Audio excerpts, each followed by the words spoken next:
Tonight, a Springfield ministry is marking two major milestones: 50 years of serving the community and 3 new graduates. They say a local restoration program has completely changed their lives, the graduates. The program helps people overcome life's challenges through the support of their family, the church community, and their faith. James Ryans is one of today's graduates. He says his faith and commitment to the program helped him see a brighter future. I spent over 20 years of my life living in a criminal and a street life, and I just knew something needed to change.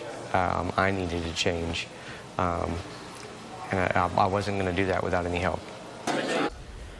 James encourages anyone who's looking to overcome life's challenges to stay strong in their faith and get the support they need.